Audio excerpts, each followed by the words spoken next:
A former female priest who spent more than 2 decades in the Episcopal Church is now speaking out after being defrocked because she embraced another faith. Today, Holmes Redding calls herself both a Christian and a Muslim, but her move to Islam came at a very high price. Dan Harris reports on this woman's test of faith.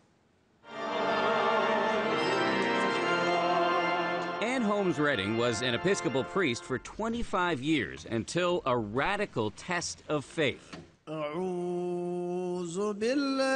Several years ago, while she was mourning the death of her mother, she was trying out an Islamic meditation technique that she learned in an interfaith class.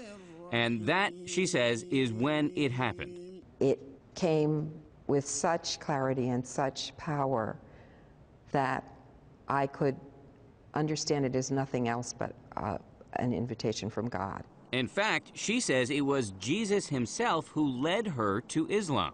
You think Jesus led you to become a Muslim? Yes. Yes. You're laughing. Because I know it doesn't make sense to people. Now, Redding not only prays in church, but she also prays 5 times a day to Allah. In Islam, Jesus is viewed as a prophet. Yes. Not as the Son of God. Yes, you're right. So yours is a radical rethink of the Christian scriptures, a rethink that a lot of people would call heretical. Yes, and do. Loudly. This spring, the Episcopal Church revoked Redding's right to be a priest. Being defrocked, I would imagine, was a pretty traumatic experience. Yes, that's an understatement.